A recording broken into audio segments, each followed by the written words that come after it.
Dale. Bien. Bueno, hoy vamos a empezar la clase número 11. 11 de Sí. Literaturas Marginalizadas 2021.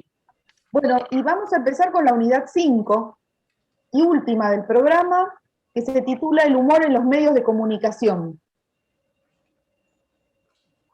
Así que bueno, voy a hacer un repaso muy breve de lo que espero que entre en la clase de hoy. Tenemos 3 clases para esto. Aunque aviso que la última clase vamos a dedicarle, me parece oportuno, una especie de cierre, de regreso a la actualidad con Masiotti, así que también hay que poner fecha a eso, porque bueno, realmente se nos termina la cursada. Bueno, lo que vamos a tratar de repasar hoy, a modo de introducción,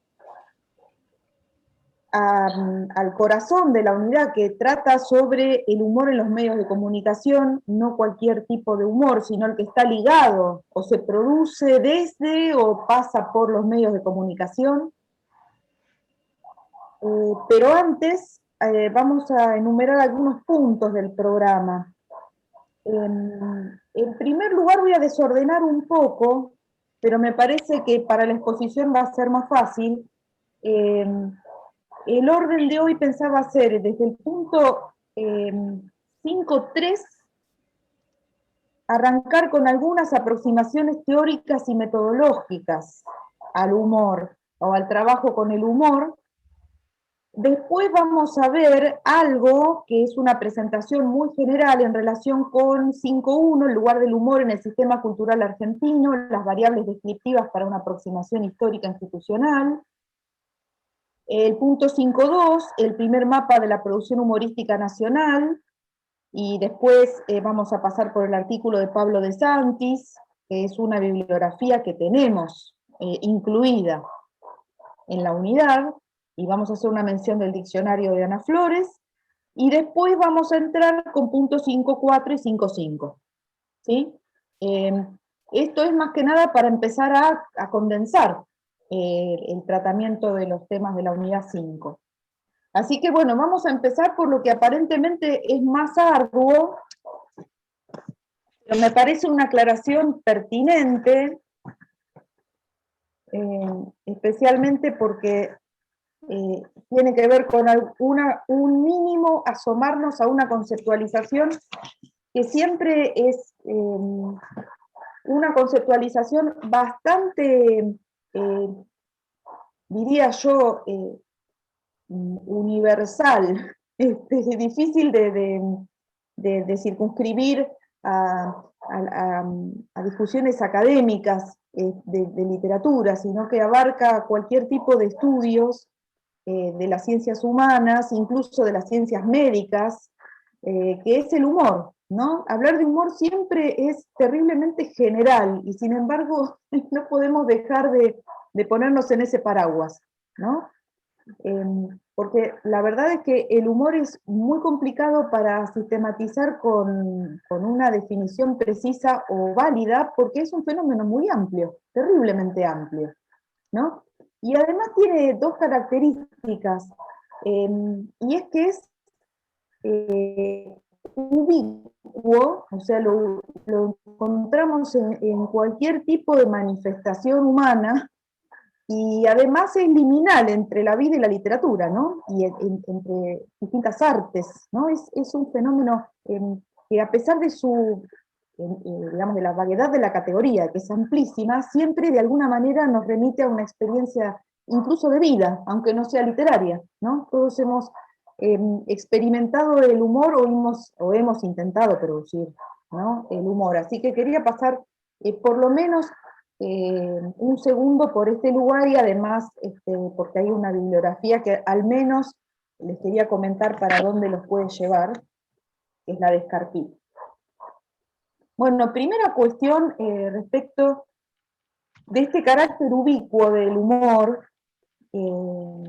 y del carácter liminal, está en el límite entre, nos encontramos siempre como una especie de intersticio, como un lugar intermedio, o jugando a dos puntas, en primer lugar, entre el arte y la vida, ¿no? Si yo pienso en una manifestación como el chiste existe en la vida cotidiana, pero existe, no sé, en un espectáculo de Lelutier, o en un cuento de Fontana Rosa. Fontana Rosa trabajaba con chistes, su literatura, ¿no? Entonces, esa presencia dentro y afuera de la literatura, del humor, es una característica general que me parecía importante señalar. Luego, hay distintas teorías sobre el humor, es una especie de fábrica incesante de teorías el fenómeno del humor. Yo creo que responde a que es terriblemente amplio y vago, ¿no? O sea, cómo definir el humor es imposible porque es muy vago y es un fenómeno terriblemente extendido y variado. Aún así, quienes insisten en esto, de tratar de delimitar cómo funciona el humor, encontraron por lo menos, tantas teorías que hay, 3 familias de teorías sobre el humor. Familias. Las teorías se agrupan y tienen una especie, ¿no?, de proliferación. Se las comento brevemente. Las familias del humor básicamente son 3. Una, la de las teorías de la superioridad, ¿no? Muchos definen el humor a partir de una sensación de superioridad que tiene que ver con reírnos de alguien a quien le ha ocurrido algo relacionado con su torpeza, con un error, con algo que tiene que ver con lo feo o con lo ridículo, ¿no? El que ríe, como no le pasa eso, se coloca en una situación de superioridad. Tiene esta teoría algunos cultores muy destacados, ¿no? Tal vez para mí el referente más interesante en las teorías de la superioridad sea Charles Baudelaire, ¿no?, que tiene un estudio sobre lo cómico y la caricatura, ¿no? Y dice que la risa, lo anoto por las dudas, aunque es bastante conocido, disculpen, sin mayúscula, pero bueno, Charles Baudelaire dice que la risa es satánica, ¿no? Que uno se ríe de alguien que está en desgracia, y bueno, y esa desgracia eh, causa gracia porque no le pasó a uno. O sea, fíjense que esto es como una especie de teoría bastante amoral, ¿no?, de lo que significa el humor, ¿no? Y tiene que ver con una polémica bastante interesante que la bibliografía que les incluí en este módulo trata, y es si nosotros tenemos que anteponer lo afectivo o lo intelectual frente al humor, ¿no? Obviamente para las teorías de la superioridad hay una distancia intelectual de aquello de lo que nos reímos, ¿no? Incluso puede ser nosotros mismos, ¿sí? Pero bueno, hay una distancia intelectual. O sea, suspendemos los afectos y nos regimos cerebralmente tomando una distancia crítica en muchos casos, ¿no? Bueno, esta es una familia de teorías. Otra familia de teorías tiene también, entre otros autores, un autor destacadísimo que es Freud, ¿no? Freud trabajó muchísimo sobre el chiste y su relación con el inconsciente. De hecho, es el título de uno de sus estudios. Después tiene otro estudio que se llama El humor, ¿no? Para Freud era justamente una producción que nosotros generamos permanentemente para aliviar y para descargar las tensiones que desgarran, digamos, nuestro procesar del mundo, ¿no? Estamos, cuando algo nos parece demasiado insoportable o insostenible, tenemos como una especie de catarsis o de descarga en nuestra economía psíquica, ¿no? Esto lo digo muy a grandes rasgos, pero Freud no es el único que sostiene esto, ¿no? Hay teorías de la comicidad que tiene que ver con, por ejemplo, las propuestas de Mikhail Bakhtin, ¿no?, sobre la comicidad en las clases populares en la Edad Media, y decía, bueno, el carnaval no es casual que sea el momento donde la risa genera un paréntesis y un momento donde se puede vivir al margen de la presión de las normas sociales, ¿no? Entonces siempre habría una especie de relación con la descarga. Fíjense que en esta teoría de la descarga lo afectivo estaría como en primer plano, no lo intelectual, ¿no? Y después hay una tercera familia de teorías sobre el humor, que es más formalista, y que destaca el principio de la incongruencia, ¿no? Para muchos, si pudiera definirse el humor se podría definir por algún tipo de relación incongruente entre series de elementos que no tienen que ver, y sin embargo el humor los pone juntos, ¿no? Puede ser que alguien tenga un registro inadecuado para el tema que trata, esa es una forma de incongruencia.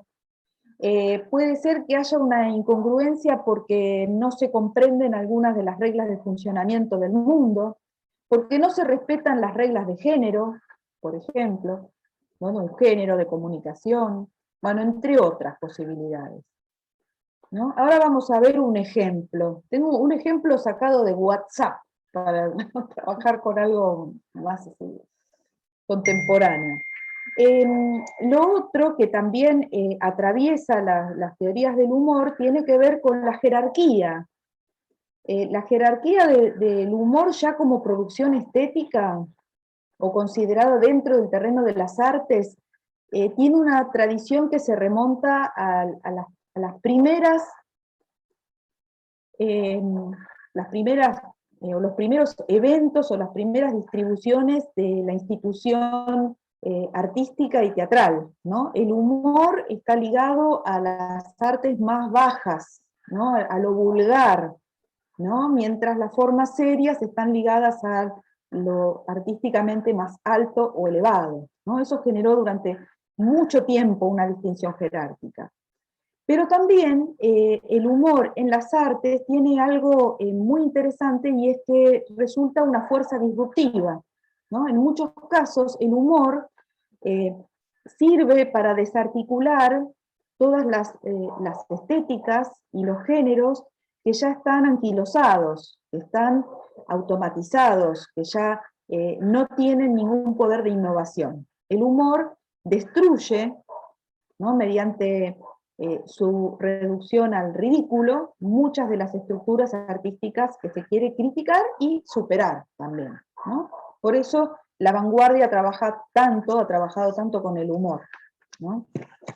De todas maneras es muy gracioso porque hay algo como una especie de punto ciego. A la vanguardia, o a muchas personas que se reconocen de vanguardia, no les gusta reconocer que hacen humor, porque como el humor está asociado a lo cómico y lo bajo, ¿no? Lo bajo estéticamente hablando, no mucho se reconoce en el humor.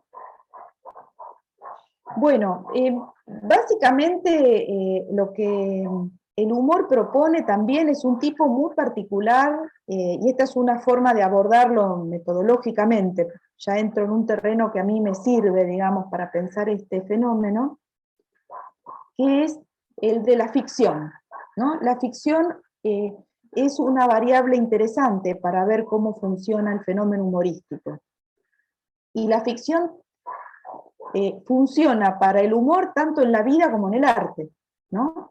Si yo hago una broma a alguien, se supone que no estoy hablando en serio, y los que participan tienen que suponerlo, tienen que suponer que no está hablando en serio, ¿no? La persona que está llevando adelante el acto humorístico. Lo mismo pasa en la literatura, ¿no?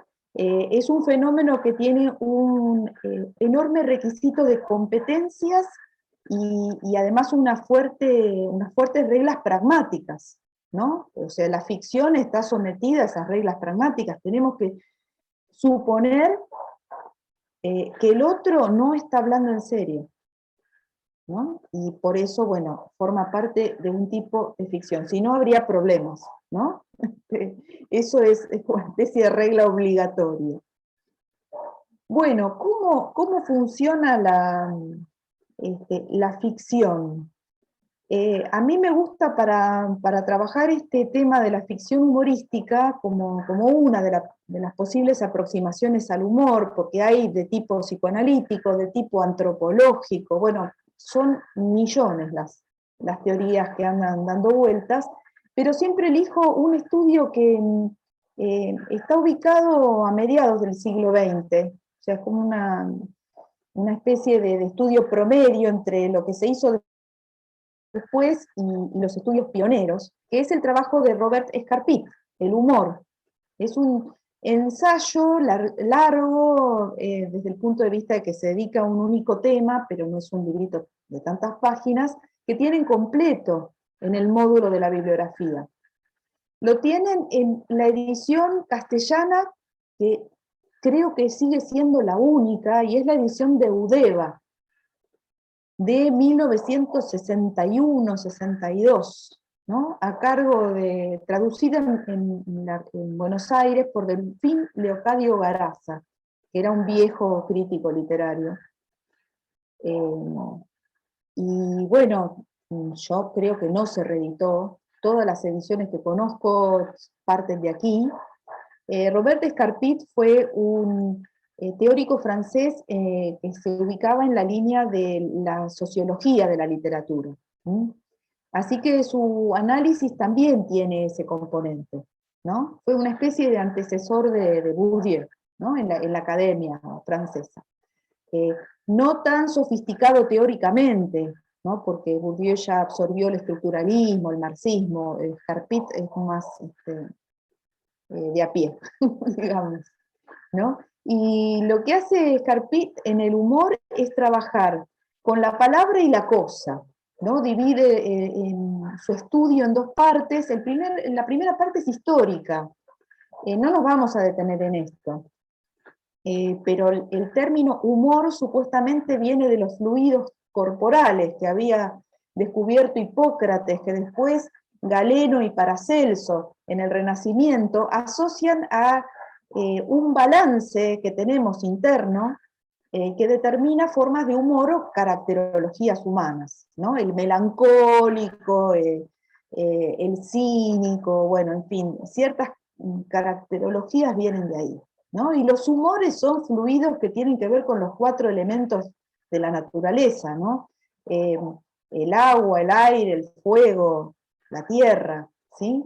Es una teoría médica absolutamente perimida o premoderna, sin embargo en los inicios de la modernidad se sostuvo bastante, pero lo interesante es que ya para la época de los comediantes renacentistas les sirvió para componer personajes, ¿no? Entonces la teoría del humor en realidad enseguida se trasladó a la literatura.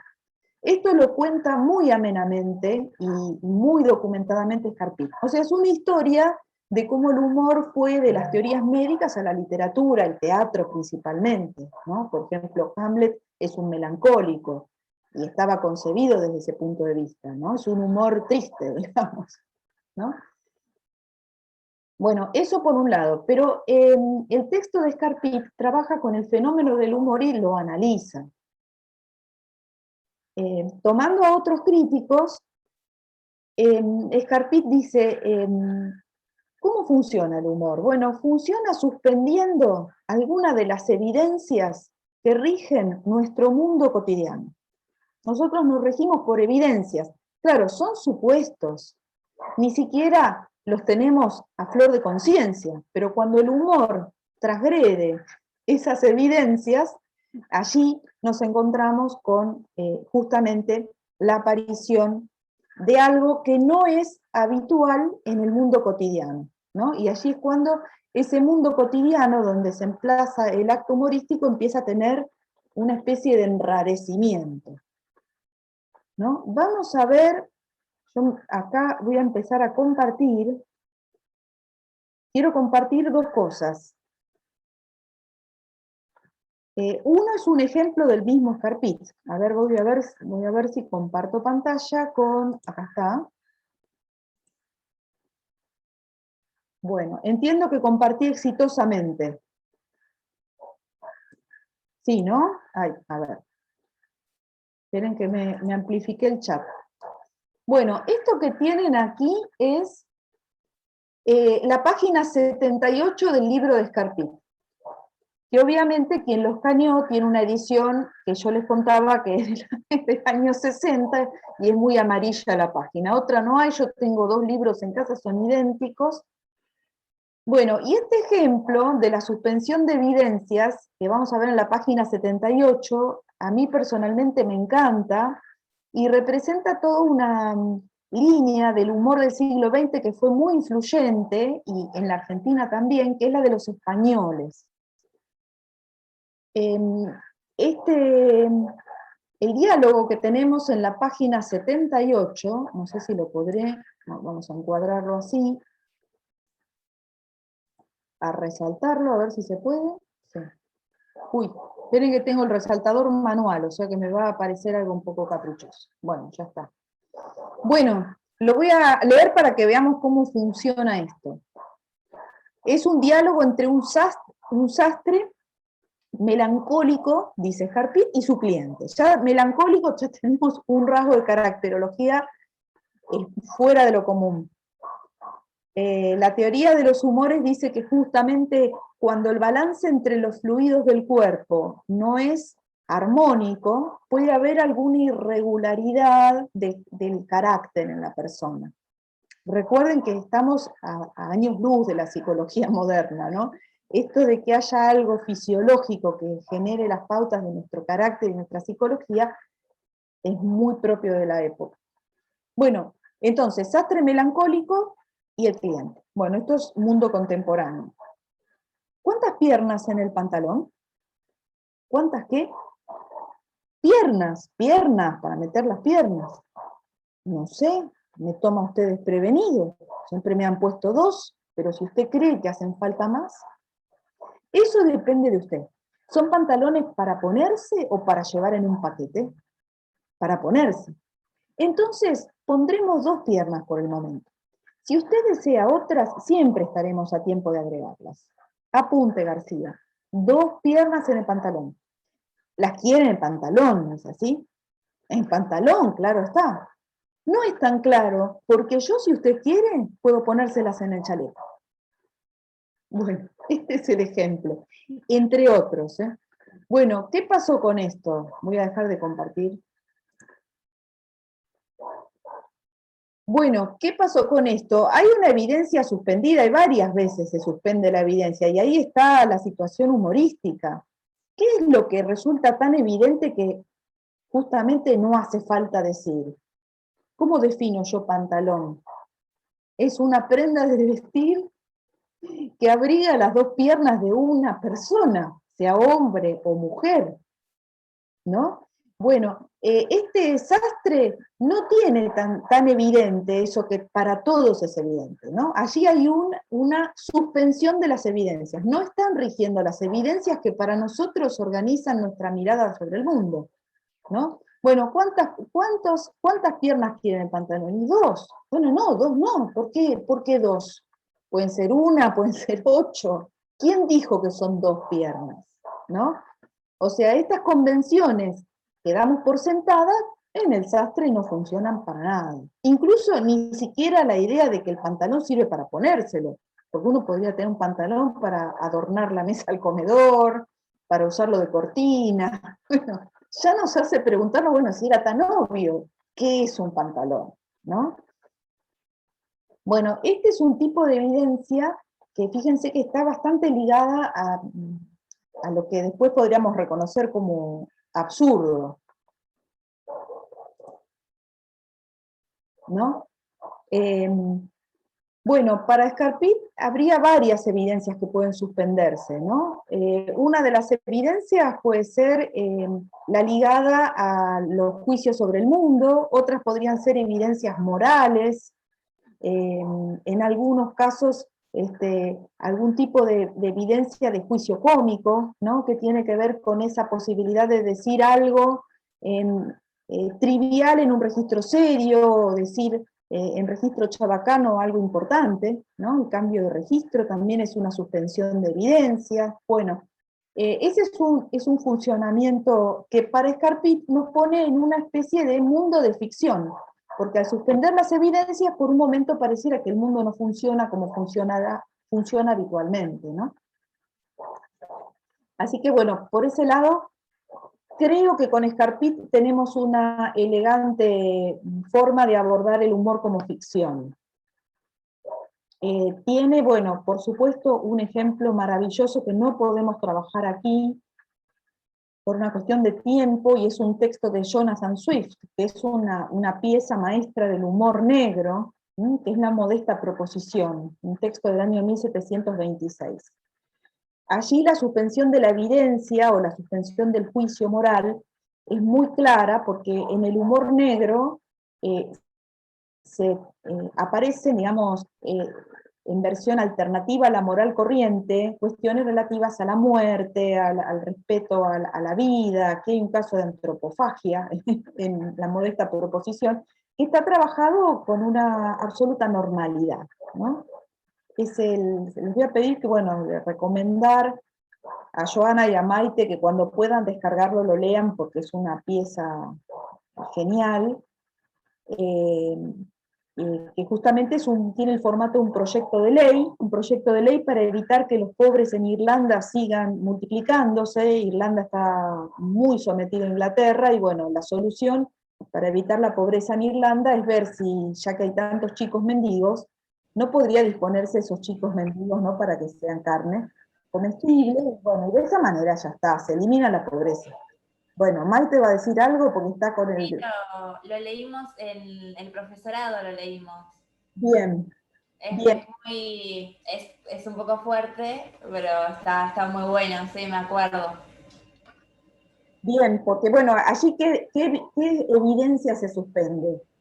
Si queremos eliminar la pobreza, se eliminaría respetando las vidas, ¿no? O preservando las vidas, o protegiendo la vida de los pobres, no usando la vida de los pobres, ¿no? Y la otra evidencia es que la gente no se puede comer a otra gente, ¿no? Se supone que es un tabú También cultural. había como un juego de palabra entre Swift, algo así, de la hamburguesa, algo así, me acuerdo muy poco, pero algo así era, que se ¿Sabes? convertía en hamburguesa o hacerlos carne para hamburguesa, algo así.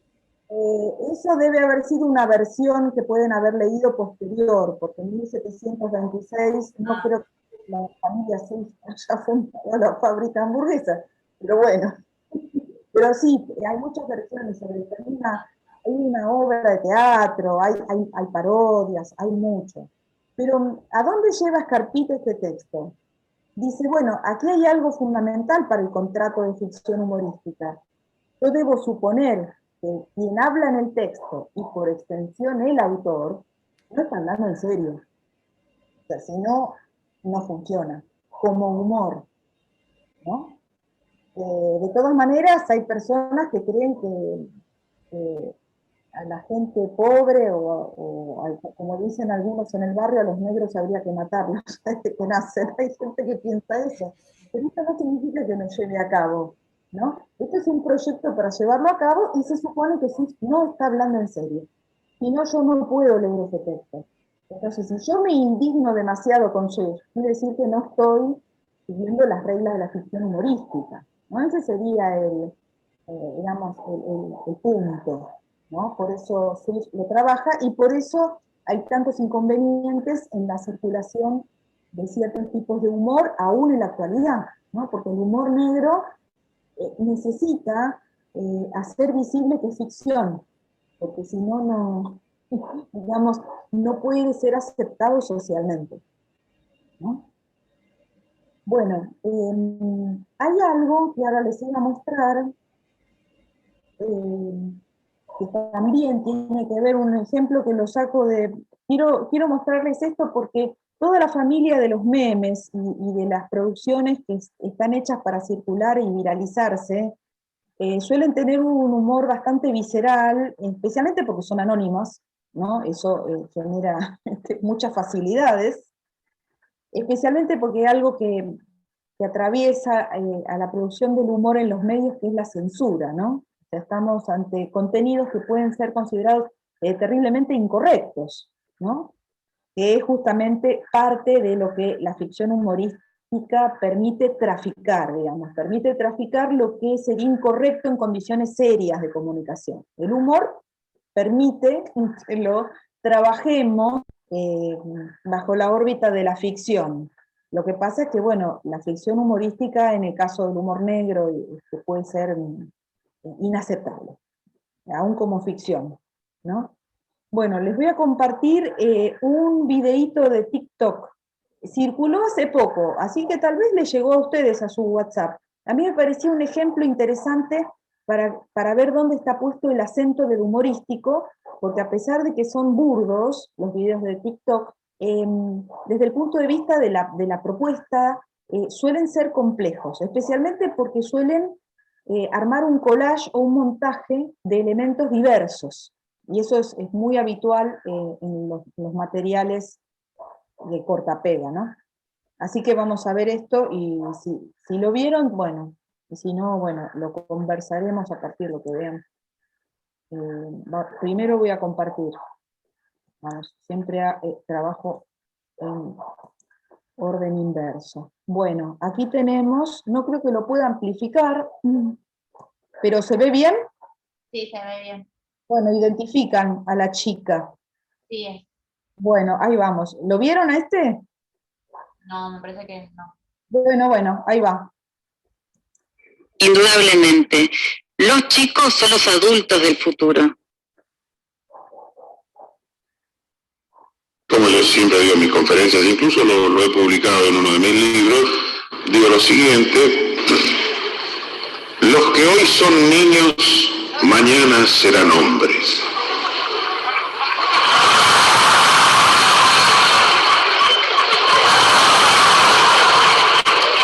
¡Qué bárbaro! ¡Qué bárbaro! Los que hoy son niños, mañana serán hombres. Hay que tener coraje, ¿eh? Sí, coraje cívico siempre. No, la editorial para publicarle eso. No, te paga y publica. Los que hoy son niños, mañana serán hombres. Correcto. Yo no lo entiendo. Los que hoy son niños, mañana serán hombres. De un día para el otro.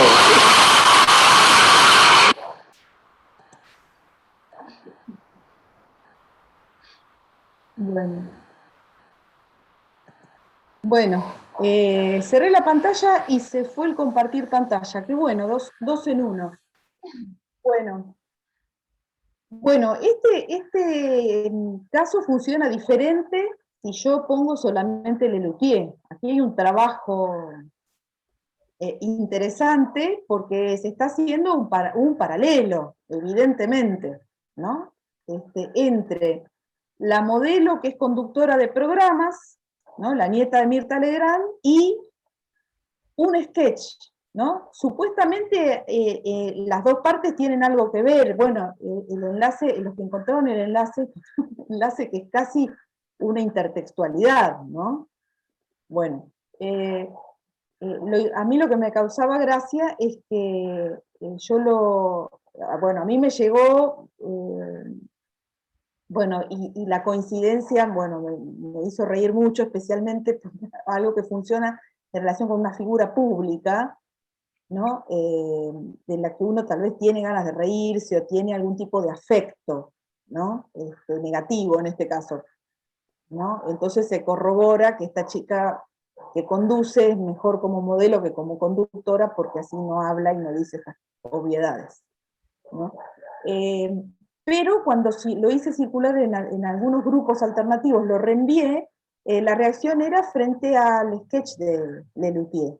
No se notaba que estaba funcionando una de las modalidades del humor, que es la sátira, ¿no? O sea, si se pone Lelutier en este caso, yuxtapuesto, montado sobre la declaración de Juana Viale de que los niños algún día serán adultos, es para reírse del pensamiento, digamos, bueno, de la premisa, digamos, tan excesivamente obvia de Juana Viale. Pero sin embargo, cuando lo reenvié, algunos grupos dicen, ¡ay, qué divertido, Lelutier!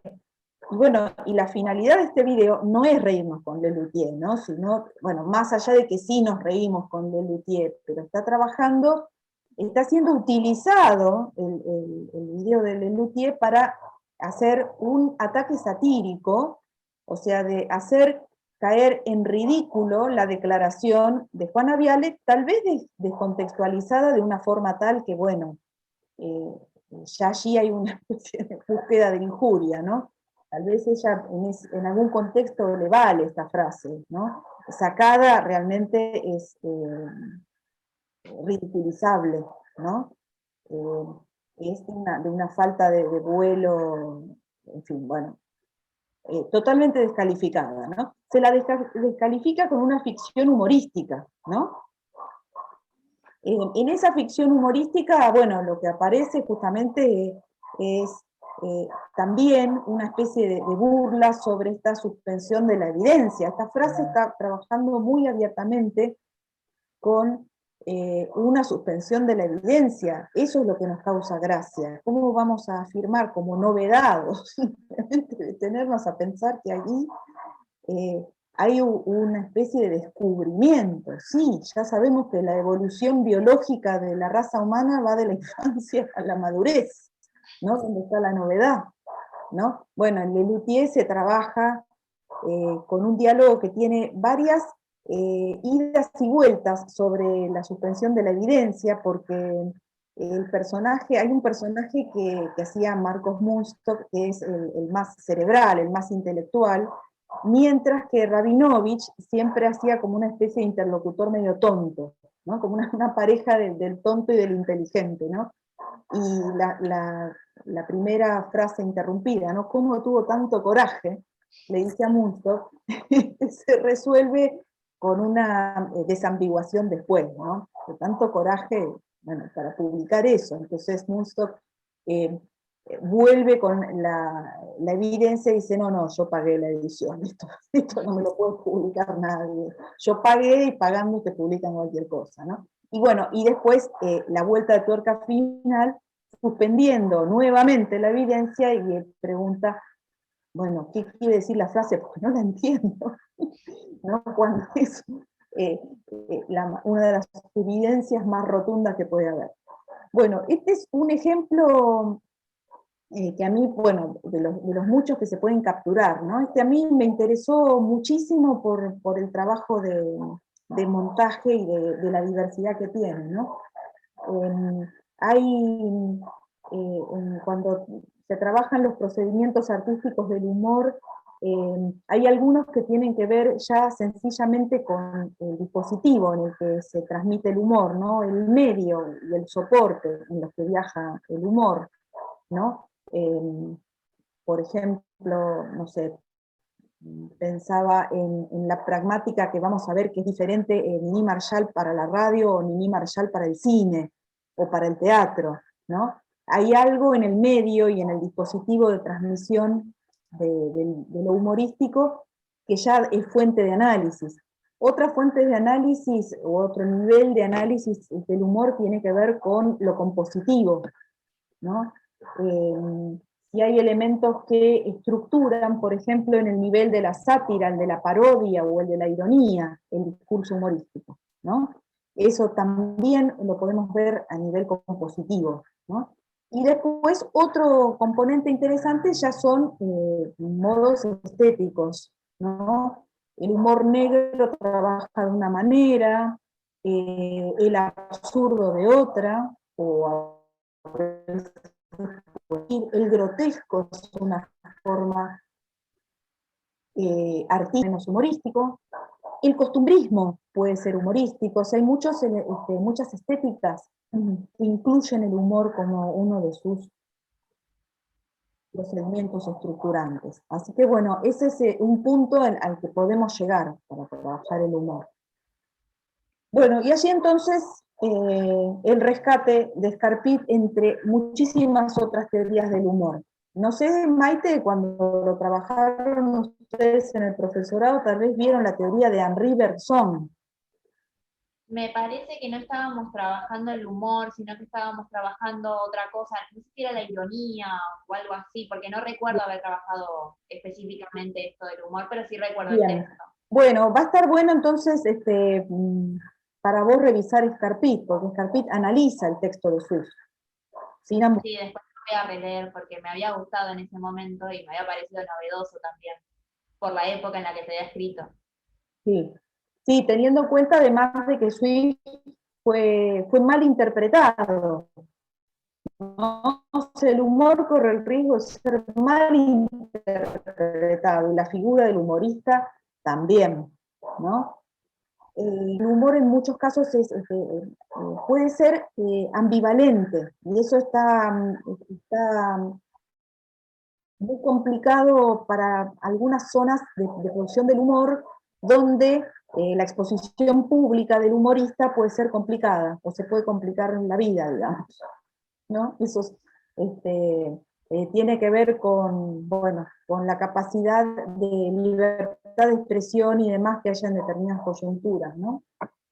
Bueno, y después hay, saliendo de este terreno, no sé si hay alguna pregunta sobre esto que dije, ¿hay algo que le haya quedado confuso? Es una presentación panorámica, buscando anclar en algunos puntos, ¿no? Bueno, cualquier cosa me dicen, o Joana, escribís alguna pregunta. Había 2 puntos de esta unidad que ya tienen que ver, bueno, Joana, gracias. 2 puntos de esta unidad, el 5.1 y el 5.2, que tienen que ver con el lugar del humor en el sistema cultural argentino, ¿no? Y sobre esto no podemos hacer más que una pasada para dar un contexto amplio a lo que vamos a trabajar después, que son los casos particulares, ¿no? De Mimi Marshall y los que vienen en la próxima clase. Bueno, en primer lugar, bueno, para encontrar variables descriptivas para el humor en el sistema cultural argentino, por lo menos enunciarlas, hay 3 que yo encuentro posibles, ¿no? Haciendo la salvedad de que no hay una historia del humor argentino, del humor como fenómeno cultural, sino historias puntuales, ¿no? El humor gráfico, por ejemplo, pero no hay historias más o menos interartístico e intermedial, ¿no? Lo encontramos en todas las artes y en los medios de comunicación, explotado de una manera importante. Sin embargo, no es tan común encontrar historias culturales del humor, por ejemplo, en la Argentina, ¿no? Entonces, las variables posibles para movernos dentro de un ámbito en el que todavía no está esta historia, son, bueno, la que está enumerada como A, posiciones estéticas de los productores; B, las prácticas y la reflexión respecto de su especialización profesional; y C, conciencia de pertenecer a una tradición selectiva. Bueno, tanto para autores cultos como para autores marginalizados, estas tres variables los ponen a cualquiera de sus productores o productoras en función de pensar la jerarquía artística de la producción humorística, y cuestiones también como la de pensar si se definen como humoristas, ¿no? Ser humorista es, en algunos casos, toda una definición estética y profesional. O sea, personas que solo han hecho humor, ¿no? Los casos que elegí, en grandes rasgos, para esta unidad, son de personas que han hecho humor y no otra cosa, ¿no? Hay otros escritores, ahora vamos a ver un poco qué pasa con el planteo de De Santis, hay otros escritores que han hecho ocasionalmente humor, no son humoristas. Entonces, por eso, esta idea del punto B, de si existe una especialización profesional en el humor, ¿no? Es una pregunta que no respondería un autor culto, porque el autor culto no se especializa o no se profesionaliza en muchos casos, ¿no? Siempre es como una especie de alma solitaria, creador original, que nunca entra en ninguna estética, y bueno, y eso lo pone fuera, en muchos casos, de competir por el mercado. El que se define como humorista participa de todas las reglas del mercado, se ajusta e intentará cambiarlas, pero participa de ese circuito, ¿no? De una manera muy consciente, muy deliberada, ¿no? Por eso las posiciones estéticas de los productores tienen que ver, y si se autodefinen como profesionales del humor o no, también. En el caso de los actores y las actrices, por ejemplo, es un destino, ¿no? Los roles y los papeles en las compañías de actores y actrices estaban asignados, ¿no? A la mujer corpachona, gorda y de 40 años para arriba es la cómica de la compañía, o sea, no puede ser la damita, no puede ser, o sea, si tiene algunas cualidades como cómica ya está encuadrada, ¿no? O sea, hay muchos roles profesionales relacionados con el humor, ¿no? Es lo que pasa, bueno, con algunas otras especialidades profesionales, ¿no? Y la conciencia de pertenecer a una tradición selectiva también es importante porque forma parte del autorreconocimiento, ¿no? En muchos casos los humoristas se nutren de la tradición de otros humoristas anteriores, ¿no? Esto tiene que ver con que la noción de originalidad no es la misma en las literaturas populares, masivas o marginalizadas, el criterio que rige en la literatura alta, ¿no? Donde la noción de pertenecer a una tradición es experimentada de una manera mucho menos relevante o mucho menos reivindicada que en el terreno del humorista profesional, ¿no? Bueno, esto era una aclaración, es importante porque nos va a ayudar a caracterizar a Niní Marshall desde estas coordenadas, ¿no? Y luego, bueno, el punto 5.2 tiene 3 nombres propios. Uno es el de Enrique Méndez Calzada, el otro es Pablo de Santis y la otra es Ana Flores. Así que me gustaría nombres, porque como les había dicho antes, no hay una historia omnicomprensiva de la cultura humorística en la Argentina. Hay algunos intentos, algo no muy sistemático, y bueno, estos 3 nombres significaban algo, me parece, para esta historia. En primer lugar está mencionado Enrique Méndez Calzada en el programa. Enrique Méndez Calzada era un escritor, poeta y narrador, pero muy frecuente colaborador de los medios de comunicación. Participaba muy frecuentemente en la revista El Hogar, que era una revista de actualidades, y también participó como colaborador en el diario La Nación. O sea, era alguien que conocía los medios de comunicación y que hacía lo de muchos escritores profesionales. Tenía una carrera como escritor serio, con géneros literarios serios, como la poesía, por ejemplo, y una faceta profesional dedicada a los géneros periodísticos. Enrique Méndez Calzada fue un escritor que trató de vincularse a la tradición humorística internacional. Incluso hay un referente para muchos escritores de la década del 20 y del 30 en el humor en la Argentina, que son los autores ingleses, ¿no? Y principalmente Oscar Wilde. Oscar Wilde, el autor del Retrato de Dorian Gray, ¿no? Lo ubican a fines del siglo XIX. Oscar Wilde fue un referente. Tiene que ver con el ingenio, ¿no? Con la comedia brillante, ¿no? Ese tipo de humor les interesaba mucho a los escritores en esa época. Bueno, Enrique se animó a hacer algo que fue, creo, algo sin precedentes hasta ese momento en el campo intelectual nuestro, que fue hacer un mapa del humorismo tal como existía en la literatura argentina de su época. Y el resumen lo hace al año 1926.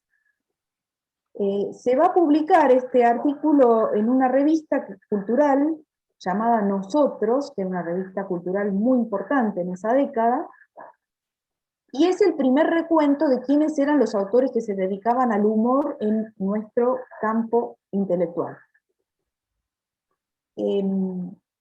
Así, digamos, omnicomprensivo, es por ahora, creo, el único estudio, y es del año 26. Incluso era bastante selectivo, porque hay algo muy interesante, y es que aparecen, bueno, fundando la tradición del humor argentino, los integrantes de la generación del 80. No sé si ustedes ya habían cursado Literatura Argentina 1. pero Todavía no cursé. bueno, hay algunos nombres, principalmente el nombre de Eduardo Wilde, así lo llamamos nosotros. Hablamos de Oscar Wilde, y para nosotros este es Eduardo Wilde, nacido en Bolivia, en el exilio, pero bueno, de familia,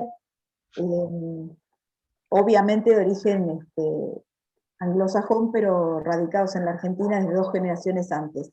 Eduardo Wilde es uno de los considerados primeros humoristas, ¿no? Conscientemente o autodefinido como humorista. Estamos hablando de la generación de 1880, ¿no? De ahí en más, Enrique Méndez Calzada va enhebrando nombres, pero les decía, es muy omnicomprensivo porque trae narrativa. Cuando llega al capítulo de teatro, menciona a Armando Discépolo con Mateo, al hermano de Enrique, ¿no? Ya lo hemos nombrado en estas clases anteriores, pero no menciona mucho más y no quiere considerar, fíjense, el recorte sesgado desde el punto de vista jerarquizante, no quiere considerar el resto del teatro. Y para ese entonces el teatro tenía una producción sainetera impresionante y esa no entra en el recuento. O sea, eso no es humor. Especialmente por este recorte que les contaba antes, ¿no? Si el parámetro del humor es Oscar Wilde y el ingenio, unos inmigrantes hablando a lo bruto en un conventillo no era amor.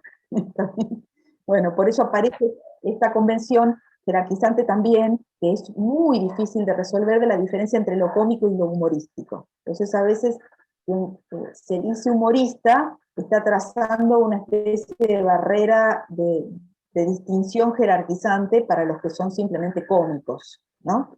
Entonces Méndez Calzada dice, no, el teatro no hay nada para destacar. Bueno, había pilas, pero pilas, ¿no? De autores, de obras puestas, de actores, de actrices cómicos. O sea, la cultura cómica había estallado en ese momento en Buenos Aires. Para Méndez Calzada eso no era, ¿no? Bueno, antología sobre el humor sobre el humor argentino literario, la primera que podríamos mencionar, porque no encontré otras, y porque el prologuista dice que es el primero, pero siempre hay que desconfiar de eso, es del año 61. O sea, el mismo año en que sale El humor de Scarpit en la Argentina traducido. Se llama Humorismo Argentino y la sacó una editorial que tenía fondos del Estado, que se llamaba Ediciones Culturales Argentinas. Ese es supuestamente la primera antología. Bueno, y luego tenemos 2 instancias que son absolutamente actuales de estudios del humor, que vienen, por un lado, por Pablo de Santis, a quien deben conocer tal vez como autor de narrativa, ¿no? Es un novelista muy leído, incluso muy leído en la escuela también, ¿no? Pablo de Santis tiene una trayectoria ligada a los géneros populares de la narrativa, ¿no? El terror, el policial, ¿no? O sea, de Santis es alguien que está muy, muy inmerso en ese campo. Incluso es guionista de historietas, o sea, guionista, que es algo que algunos autores no siempre eligen hacer, ¿no? Bueno, y lo llamativo de esto, tal vez, yo les había puesto que practica una clausura Pablo de Santis, ¿no? Con el texto que ustedes tienen, y ahora no veo dónde lo puse. Ah, está.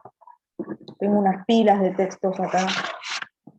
Un ensayo o un capítulo, las dos cosas, en realidad, porque este ensayo es un capítulo de la historia crítica de la literatura, se llama Risas Argentinas, la narración del humor, ese lo tienen en la bibliografía. Por eso me voy a detener un poco más en ese, que en los otros de la unidad. Bueno, les recomiendo que lo lean con detenimiento, si todavía no se asomaron.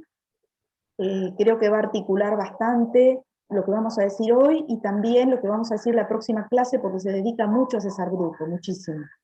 Así que bueno, lo vamos a aprovechar. Tiene algunas afirmaciones, yo les decía que es muy ensayístico Pablo de Santis, porque tiene algunas afirmaciones que son discutibles. Creo que eso es lo que me parece más provocador, ¿no? Como ensayista es provocador, como historiador de la literatura argentina es provocador. O sea, no es necesariamente exhaustivo. Fíjense que no estamos pudiendo hablar de exhaustividad en este campo, ¿no? Bueno, primera cuestión fundamental, tal vez condicionó a Pablo de Santis, no sé. Este ensayo es un capítulo de un proyecto dirigido por Noé Gittrich, que se llama Historia Crítica de la Literatura Argentina, que se propuso un plan de trabajo por tomos, es una historia colectiva. Cada tomo está articulado por un eje, no son ejes tradicionales. En este caso, el eje de este volumen 11, de la Historia Crítica de la Literatura Argentina, donde está de Santis, es la narración gana la partida. Y esto tiene que ver con que se queda bastante detenido este volumen en la década del 60. O sea, se queda como depositado allí, especialmente porque la década del 60 es, tanto en la Argentina como en Latinoamérica, una década del boom de la nueva narrativa, ¿no?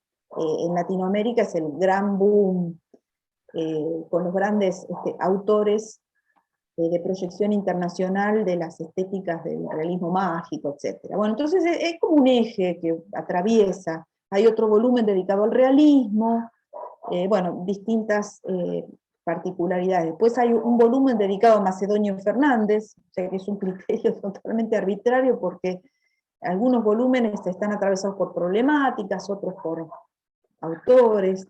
Ahora, Pablo de Santis con el humor está ubicado en una sección de este volumen que es de literaturas marginales, directamente.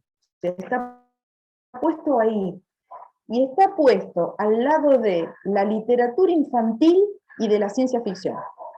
Así que bueno, si eso no condiciona, creo que va a ser difícil que otra cosa condicione más. O sea, el volumen tiene los narradores mayores, y tiene este lugar donde entran estas cosas heterogéneas, que es la literatura infantil, la de ciencia ficción, que coincide bastante, dicho entre paréntesis, pero para referirnos a cosas que hemos dicho, con lo que planteaba Raymond Queneau, ¿no? Con las literaturas marginales de Raymond Queneau, que traía todo este abanico, ¿no? La policial, la ciencia ficción, la literatura infantil, etc.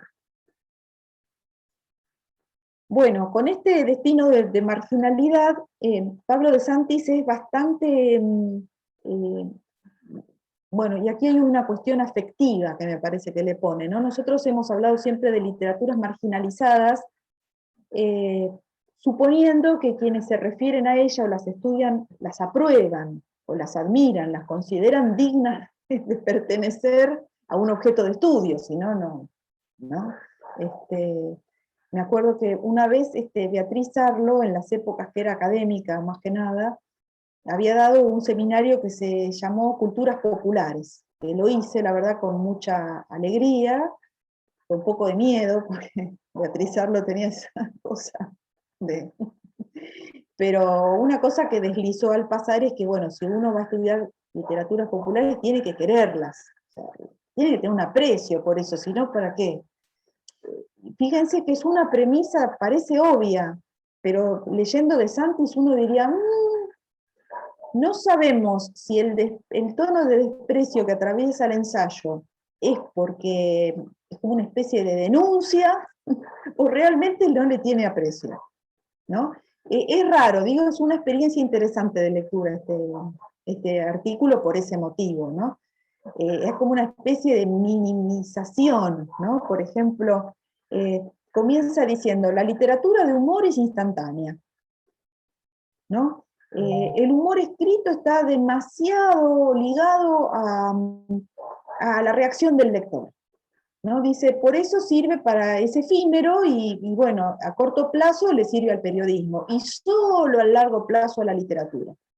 O sea, vaya a saber qué cosas llegan a perdurar para ser literarias, ¿no?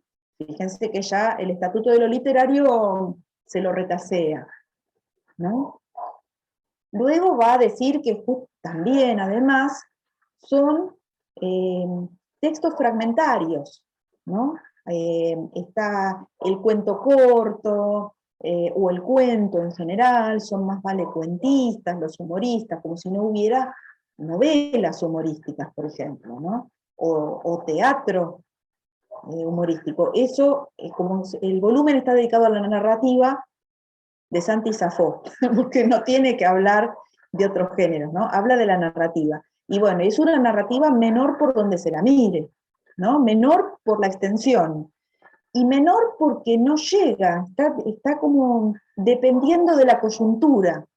Si yo me río de algo que propone un autor, es porque el autor y el lector comparten un universo de referencias que es bastante coyuntural. A veces es la actualidad.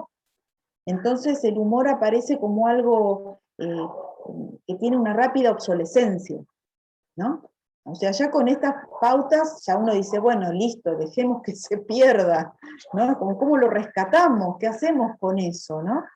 De todas maneras, él saca algo, saca un poco de jugo de las rocas, y dice que justamente el humor empieza a ser apreciado en la literatura en la década de 60. Él tiene que centrarse en esta década, el volumen se centra en esta década, ¿no?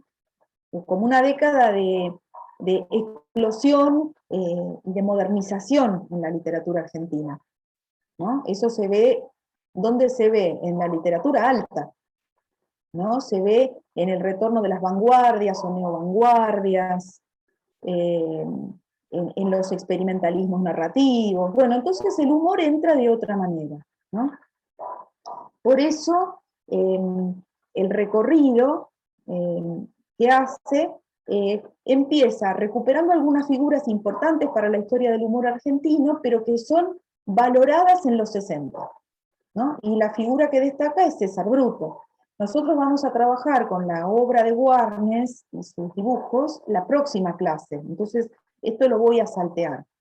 Pero sí quería comentar justamente el rescate que hace de Santis tiene sensibilidad muy ligada a éxito en las revistas en las que salió en su momento. Que los escritores no lo hayan detectado, la literatura es otro problema. O sea, empiezan a ser leídos por el grado de experimentalismo que inventó el heterónimo César Bruto, que ha sido exitoso en el 40, no lo dice este artículo, ¿no? Dice que Cortázar lo descubre, ¿no? Con tipo de movimientos son los que comenta De Santis. Después, también el trabajo con algo que tenía que ver con esas dimensiones de análisis que le proponía antes, el autorreconocimiento del humorista como escritor de humor. Y bueno, no todos los escritores se autorreconocen como humoristas, ¿no? El caso de Conrado Nalé-Roxlo es muy particular porque él era un poeta que tuvo un premio por un libro que se llamó El Grillo, que sacó en la década del 20, y era amigo del grupo Martín Fierro, y firmaba Conrado Nalé-Roxlo, muy orgulloso todo eso. Ahora, todo lo que él escribió, el 90% de lo que escribió, lo escribió con seudónimo. Y esto es algo muy particular del campo del humor. El trabajo con el seudónimo significa que hay una parte de la obra a la que se le va a negar la firma de autor, ¿no? El seudónimo de Nalé-Roxlo fue Chamico, ¿no? Entonces, allí aparece un caso muy particular, también mencionado por De Santis, que es el de Borges y Bioy Casares, que se unieron en una escritura en colaboración y crearon a Bustos Domecq, ¿no? Que fue una especie de alter ego. con este alter ego hicieron una serie de textos que nunca quisieron reivindicar como propios, que no les interesó poner como parte de su obra, y no firmaron, hasta que contemporáneamente las editoriales pusieron su firma en la tapa, porque la firma vende. Así que bueno, llegado el momento, obviamente, Borges y Bioy Casares venden, ¿no? Van a descubrir también en este artículo que aparecen algunos nombres. Esos nombres son bastante azarosos, no están relacionados entre sí, sencillamente porque es un recuento, una lista, ¿no? No tienen una articulación. Pero van a encontrar mencionado, por ejemplo, a Dalmiro Sáenz, a Dolina. Dolina es un autor que está destacado, Fontana Rosa, Isidoro Blaisten, Ana María Yúa, o sea, hay varios nombres, ¿no?, de la literatura que funcionó con el humor a partir de los años 60. También hay otro nombre de esta época que es el de Landru. Nosotros también vamos a ver Landru, así que eso también lo guardo para ese momento, ¿no? También aparece Marcelo Birmacher, Luisa Valenzuela, ¿sí? Y me interesaba terminar citando la conclusión. Así que, bueno, todo esto se los digo para que lo tengan en cuenta cuando revisen, prestarle especial atención a algunas partes de este artículo en especial. Bueno, De Santis dice, a partir de los años 60, el humor, en sus nuevas formas, fue aceptado en la literatura. Fue aceptado en la literatura, sino antes no existía. O sea, no se puede hacer una historia del humor como literatura marginalizada. No vale la pena, o solo vale la pena si entra en el espectro de la mirada de la literatura propiamente dicha, o literatura con mayúsculas. Fíjense que, bueno, esta es una cuestión muy interesante desde nuestra óptica de esta materia, ¿no? Pero esta aceptación no significa que se haya adelantado en la solución de los problemas de su identidad.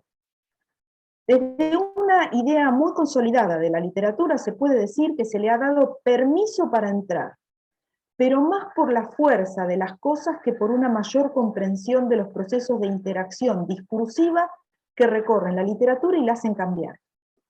El hecho de que el humor sea un efecto antes que una forma, y un efecto que funciona mejor cuanto más involuntario, complica su definición dentro de la literatura. Por otra parte, como su forma predominante es la miscelánea, queda la pregunta de si no sería realmente este el núcleo que habría que rastrear, a través del modo en que los grandes autores argentinos construyeron sus libros inclasificables. Lucio Mansilla en Los 7 platos de arroz con leche, Macedonio Fernández en casi toda su obra, Cortázar en Historias de Cronopios y de Famas, y Último Round, Bioy Casares en Guirnalda con Amores, ¿no? Fíjense que allí se corre diciendo, y bueno, ¿y no será que el humor lo tenemos que localizar en momentos de escritores brillantes, no de los que se dedican al humor? O sea, es terriblemente duro en ese sentido de Santis. No se sabe si él está asumiendo la parte del diablo, si realmente lo está proponiendo como algo en serio, ¿no? Si nos está haciendo un chiste con esto, ¿no? Y termina diciendo, el humor en nada colabora en su propia definición. A pesar de que a menudo se reflexiona desde una posición tomada en favor del humor sobre las formas literarias, nunca puede pensarse a sí mismo. La condición para que aparezca es la simulación de su propia ausencia. Bueno, realmente no abre las puertas a seguir investigando, no abre las puertas a nada. O sea, es desolador Pablo de Santis. Me parece que él es desolador, no sé, es una cosa. Pero después de este final, volver al título Risas Argentinas, la verdad que no causa ninguna gracia, una cosa es terrible. Bueno, teniendo en cuenta que además de Santis tiene una trayectoria muy ligada al mundo de la historieta, yo les había dicho que es guionista, trabajó mucho para las historietas de Fierro, y además hizo ensayos sobre los personajes más famosos de la historieta de la época de oro argentina. O sea, eso es lo que también me dice, bueno, por lo menos te tendría que haber contagiado un poquito de, ¿no?, de humor, de algo, ¿no?, de chispa, de no sé, pero bueno, así es. Por eso, de alguna manera, yo había hablado de clausura en el programa, cuando redactamos el programa, bueno, lo mandé esto, porque sí es una actitud que se parece a la de clausura, ¿no? No hay mucho para decir, ¿no? Porque no se deja decir el humor, o no se deja definir también, ¿no? En la vereda de enfrente tenemos algo que ya es una recomendación, que es el trabajo de Ana Flores. Ana Flores es una profesora de la Universidad de Córdoba que armó un grupo de estudios sobre el humor, de estudios culturales sobre el humor, ¿no? Ella habla de cultura humorística, ese es el concepto abarcador del objeto de estudio, ¿no? Que no es solo literario. Lo que pasa es que Ana Flores ahora sigue activa de manera individual, pero ya se jubiló. Entonces, no tiene su propio grupo, pero sigue siendo muy influentes y en las investigaciones de humor. Les quería compartir este texto que lo van a poder descargar en PDF porque es de libre acceso. Eso es lo que, con esto quería cerrar este ítem.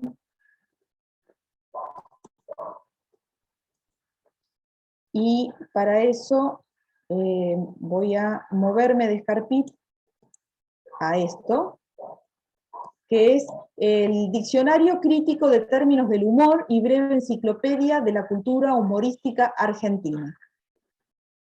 Ana Flores es la coordinadora, y este es un libro PDF de descarga gratuita, ¿sí? Hecho en la Facultad de Filosofía y Humanidades de Córdoba, ¿sí? En el año 14.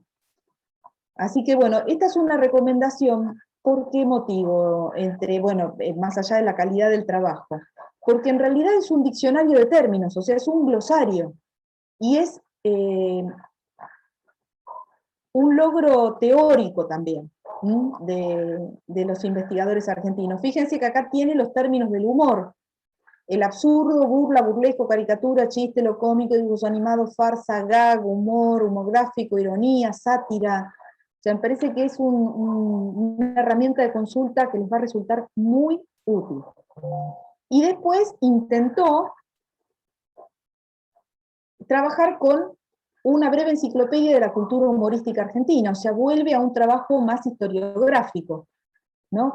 Con artículos sobre la ISECA, historieta, dibujo animado, chiste gráfico, humor y vida cotidiana, después aparece los periódicos humorísticos, el humor en el teatro, literatura para niños, etc., ¿no? Cancela y autores, Macedonio, aparece Mini Marshall, bueno, tienen bastante aquí, ¿sí? Me parece que esto les puede servir como texto de referencia. Así que bueno, si no lo pueden descargar me avisan, pero es muy accesible. O sea, sencillamente pongan Ana Flores, Diccionario Crítico de Términos del Humor. ¿Mm?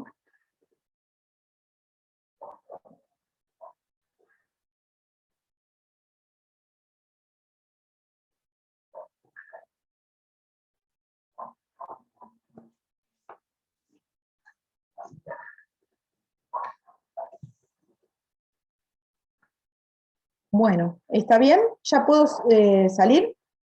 Sí, sí. Bueno, gracias. Bueno, y diciendo esto, bueno, espero haber ofrecido un pantallazo del campo en el que estamos trabajando, y bueno, arrancamos con el humor en los medios de comunicación, eligiendo a Mini Marshall, que en realidad es un nombre artístico. El nombre de esta celebridad de la cultura humorística argentina es Marina Traverso. Bueno, sigo con las religiones de poner mayúsculas, pero bueno, el mundo del chat yo no uso mayúsculas. Bueno, Marina Esther Traverso. En realidad tuvo otros nombres artísticos.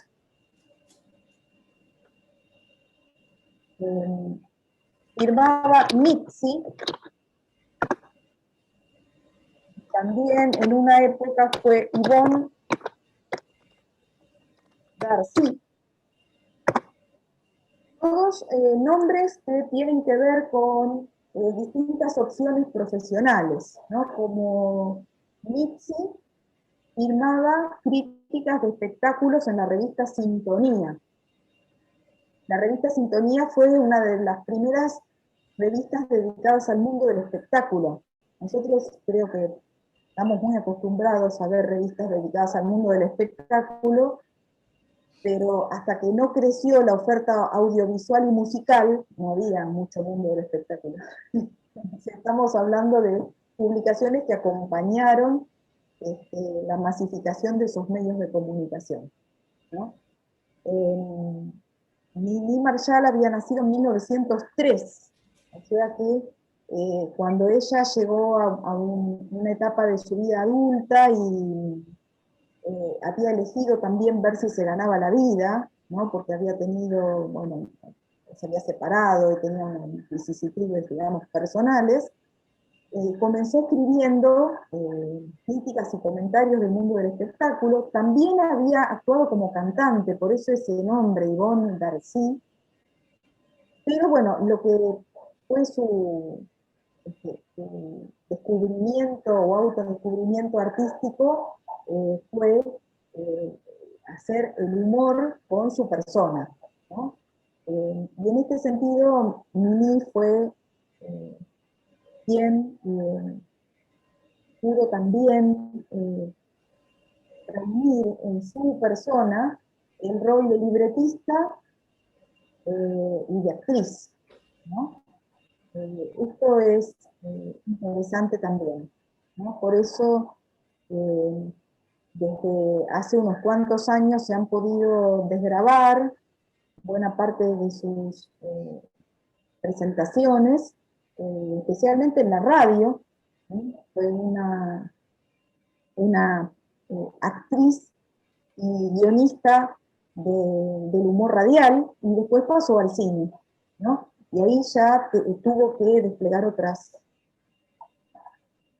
posibilidades como actriz también, ¿no?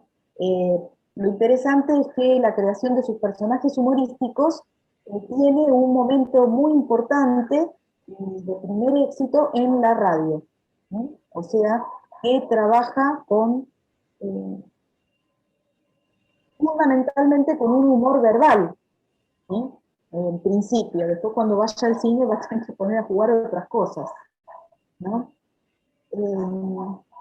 Bueno, respecto de, a ver que quiero mostrarles algunas cosas, especialmente, bueno, ustedes tienen una bibliografía sobre Lili Marshall, que es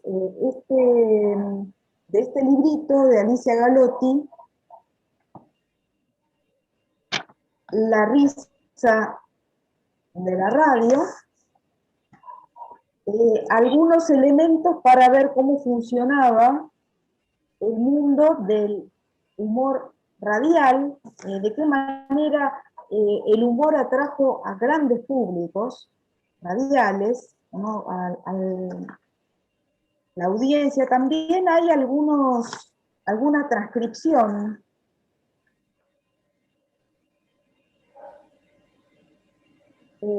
también acá Galotti, estamos hablando de un estudio que se hizo en los años 70, Galotti lo que hace es decir, bueno, hay ciertas limitaciones que se asocian al humor en la radio, pero la verdad es que el fenómeno logró asentarse y pudo tener una cantidad de figuras que llegaron a enorme cantidad de público, ¿no?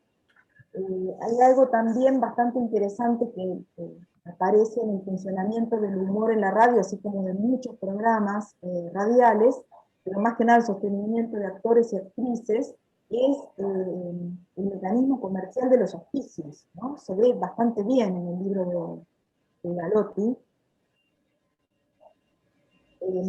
aparecen mencionados en la página 19 de Galotti, después cuando revisen la bibliografía, anoten en mi página para ir destacando algunas cosas, menciona dos personajes que Mimi Marshall había creado en la década del 30, hacia fines de la década del 30, que lleva a la radio, que son Cándida y Catita. Estos personajes fueron primero llevados a Radio El Mundo, y estos programas tenían unos diálogos con un partener, ¿no? O sea, con alguien que le daba el pie, ¿no? Alguien que la acompañaba, que era un actor que se hizo muy famoso. Juan Carlos Torri era un actor destacadísimo,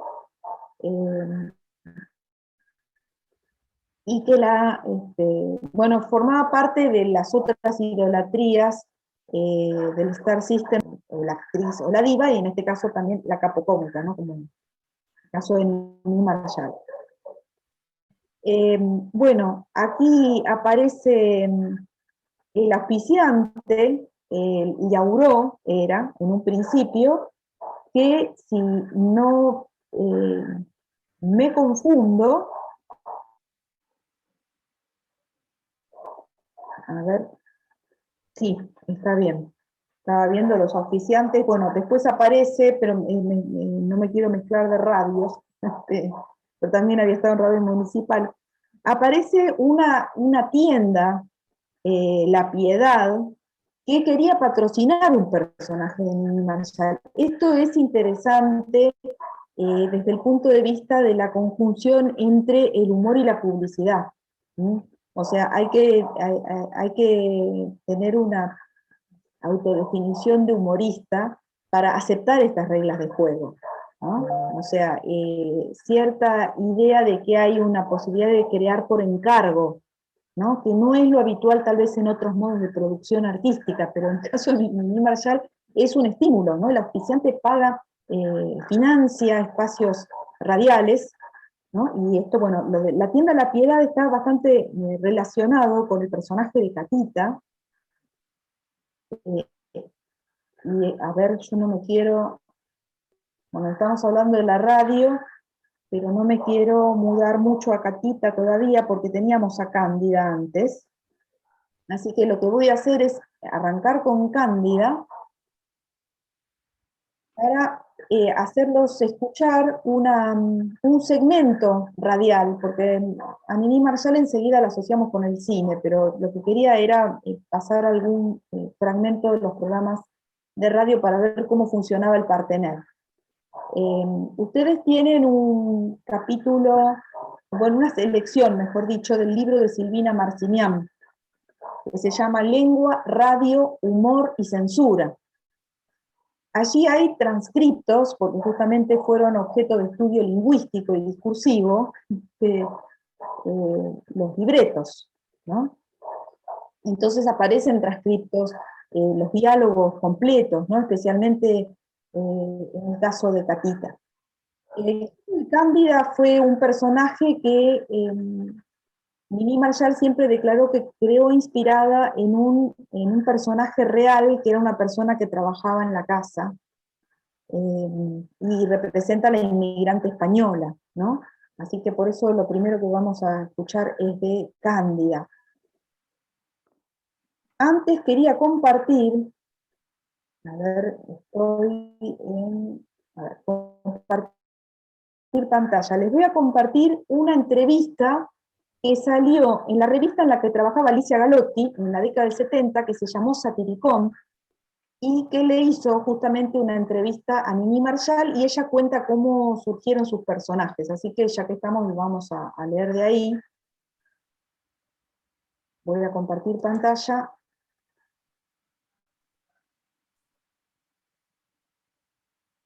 Y nos vamos a salir de Ana Flores, nos vamos a Satiricón. Bueno, ¿se ve bien? ¿Sí? Sí, sí, se ve bien. Bueno, esta entrevista la hizo Carlos Ulanovsky, que bueno, sigue teniendo una trayectoria enorme como periodista, la humorista más copiada de la Argentina, Bueno, y aquí la noticia es que empieza a ser estudiada, cosa que el libro de Marcinian demuestra, empieza a ser estudiada por la universidad. Esto, bueno, es una noticia cuando se trata de actrices populares, porque llegan a la academia, ¿no? El Instituto de Filología de la Universidad de La Plata grabó, dice, el léxico de 4 de sus personajes, ¿no? Y es analizado. Bueno, vamos a ver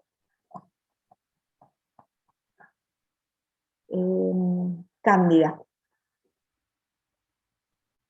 Bueno, acá hay algo que me interesa mucho, está en la columna, me voy a poner la columna de la izquierda. Ulanovsky le pregunta, ¿de dónde tomaba las ideas? ¿Le escribían los libretos? No, no, no. Desde entonces y a lo largo de toda mi carrera siempre me escribí mis propios libretos y me maquillé sola. Las caracterizaciones de los distintos personajes las hago yo solita. ¿Cómo surgen esas composiciones? Bueno, las saco de la vida real, me fijo, observo. Cándida, por ejemplo. Bueno, antes de entrar en el otro segmento de la nota, es muy interesante ver esta extracción, digamos, no profesional de Nini Marshall. O sea, Nini Marshall no tiene una formación como actriz en academias de actuación, no forma parte de la estructura institucionalizada del arte. Entonces esto de sacar personajes del mundo cotidiano también tiene que ver con que ella siempre se presentó como alguien que hacía buenas imitaciones, que era, digamos, una persona que tenía una capacidad enorme para imitar y ridiculizar a los demás, y que lo hacía en la casa. Y un día se animó a hacerlo fuera de la casa, ¿no? Esto es muy interesante porque en la variable que define a Nini Marshall no hay una reivindicación de ningún tipo de formación específica, ¿no? Cosa que tiene que ver con algo de la espontaneidad y algo que tiene que ver con la extracción, digamos, no profesionalizada formativamente de muchos de los humoristas, ¿sí? Esto me parece interesante. Bueno, le preguntan por Cándida. Fue su primer personaje, ¿no? Sí, Cándida fue el primero y luego vino Catita. Bueno, como le decía, para inspirarme con Cándida fue sencillo, porque Cándida era una criada nuestra, estaba en mi casa cuando yo era chica. Los demás, no sé, no sabría contestar, es una pregunta difícil, porque muchas veces extraigo cosas de unos y de otros, y no de una sola persona, sino de varias, de distintas situaciones. Observo, miro a la gente, y hago los tipos que me parecen más llamativos, más cómicos o extravagantes. Les voy poniendo cara, los hago hablar y así me van saliendo. Soy muy intuitiva. Soy, antes que nada, una persona intuitiva. Bueno, ¿cómo aparece un chiste? ¿Cómo lo crea? Eso es algo espontáneo. De pronto me surge sin que haya estado pensando en eso. Otras veces me cuesta. La inspiración a sueldo es algo muy, muy difícil. Cuando estoy inspirada, las cosas me salen volando. Todo depende de muchos factores que a veces no tienen que ver con los chistes, los personajes o mi profesión. Bueno, ahora vamos a lo de los personajes. Me gustaría que usted me describiera a sus personajes, que me hablara de cada uno. Bueno, trataré, dice Nini Marshall. Catita es una chica de barrio, chismosa, meterete, enredadora, pretende saber de todo y es una ignorante. Cándida es torpe, ignorante, testaruda, pero tiene rasgos nobles. Bueno, y luego aparecen otros. Voy a mencionar a la tercera, que es Mónica Bedoya, Argüello de Picos, Pardo, Unzué, Crostón, que es de la época en la que, bueno, después vamos a ver, hay una especie de cronología de tipos sociales que trabajó Nini, ¿no? Después, bueno, aparecen otros. Y bueno, el punto de Cándida es importante porque en esta secuencia de tipos sociales que toma Nini Marshall para construir, aparece ligada a su vida privada, es una caricatura de una criada española y representa el primer objeto de construcción cómica, que es una inmigrante. O sea, primero trabaja tomando la generación de los inmigrantes. Y los inmigrantes ya habían sido burlados abundantemente por el teatro, ¿no? Especialmente en el sainete, ¿no? También está el famoso cocoliche, ¿no? Del teatro gauchesco, ¿no? O sea, el inmigrante siempre paga esa especie de, digamos, de peaje cultural, que significa que para ser aceptado en la sociedad de destino, es burlado, y acepta ser burlado, ¿no? Esta hipótesis la plantea un crítico que se llama Ángel Rama, ¿no? Dice, la ridiculización del inmigrante es el precio que él paga para ser incorporado a la comunidad, ¿no? A la comunidad nacional, ¿no? Bueno, entonces la idea ahora, voy a dejar de compartir y voy a compartir ahora un fragmento del segmento radial donde Cándida habla con el galán, y en ese momento el locutor, Juan Carlos Torres.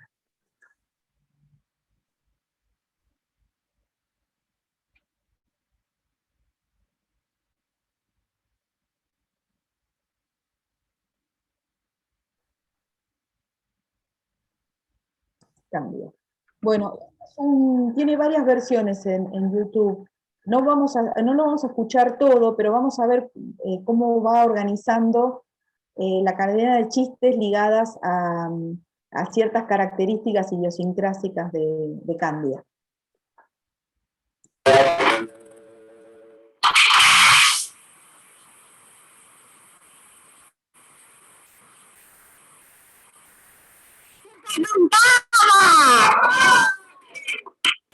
Vaya renejo tenemos, estoy más cansada que cartero en Navidad. A que se vino caminando desde su casa. Pues sí, y tengo los pies hinchados como gaitas. ¿Pero por qué no se tomó un taxi? Porque en la esquina de mi casa le pregunto a uno, oiga, ¿cuánto me cobra por llevarme hasta Rayo el Mundo? 40 pesos. Y desde Rayo el Mundo hasta aquí, hasta esta esquina, otros 40. Ah, quiere decir que tengo que gastar 80 pesos por hacerme llevar a donde estoy. Vaya usted está para su abuela, ladrón. Pero mire qué razonamiento. Ay, cómo está todo de caro, don Torres. Yo no sé dónde vamos a parar con esta inflamación. Inflación. Ahí es una sílaba. Vale más que sobre que no que falte. Bueno. Pues yo estoy soportando la inflamación. La inflación testaruda. La inflamación de una muela. Por no pagarle al dentista que quiere cobrarme 500 pesos por sacármela. Pues 500 pesos no es caro. Ah, por sacarme una muela mala no es caro. ¿Y entonces qué me cobraría por sacarme una buena? El doble. Mira, ¿por qué pide? Y a esta otra que le mató el nervio, que es una muela muerta, quiere ponerle una corona. Que la entierre sin ceremonias, asaltante. Bueno. Oh, si ya no puede una ni enfermarse, porque antes una gripe que le costaba 3 aspirinas, pero ahora si no le encajan penicilina, o tierramecina, o estrenina... Pero terapéutica moderna. ¡Qué terapéutica ni qué gaitas! Ahora todos son alergias y metavitaminas. Antes se llamaban picapones y el mejor remedio era rascarse. Cándida, usted sabe que la ciencia progresa y cada día se descubre una nueva forma de sacar la plata, como con los impuestos. No ponga el dedo en el ventilador. No, la cuestión es cobrar. La última gripe me costó 850 pesos. Y eso que era benigna. Benigna, que si llega a ser mortal, me deja en la calle para toda la vida. Todo está...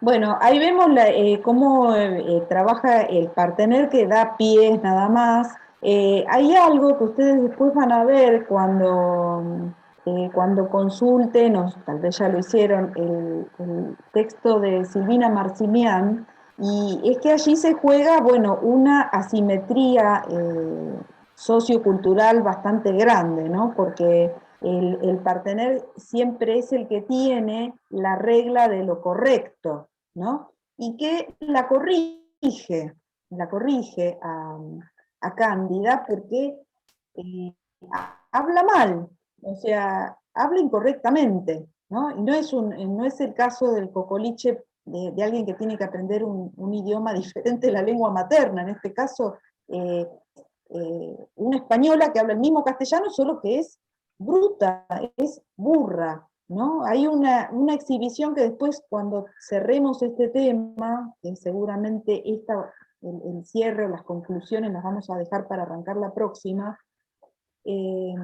porque engancha con César Bruto, justamente, es que, ¿qué significa esta exhibición de la ignorancia? ¿No? Esto es uno de los focos, me parece, más interesantes y más controvertidos en la creación de estos personajes, ¿no? ¿Qué significa esta exhibición de la ignorancia?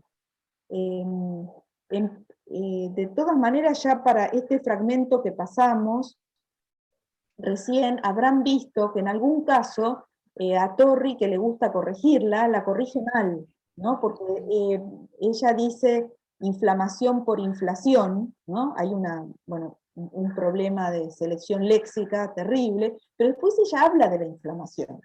Entonces el otro la corrige y lo hace falso, porque dice, no, yo ahora estoy hablando de la inflamación de la muela, ¿no? Y crea un equívoco donde de alguna manera Cándida tiene el control de la conversación, ¿no? Esto es, digamos, como para apuntar algo que ya nos vaya haciendo, digamos, instalar en la controversia, ¿no? ¿Qué significa esta exhibición de la ignorancia así tan flagrante, ¿no? Bueno, el asunto luego pasa a que estamos hablando de 1937, y estas tiendas La Piedad, que daban un personaje para que hicieran Niní, que pudieran auspiciar, no les gustó mucho el otro personaje creado, que era Catita. Pero lo que hizo Niní Marshall, cuentan las anécdotas, fue un día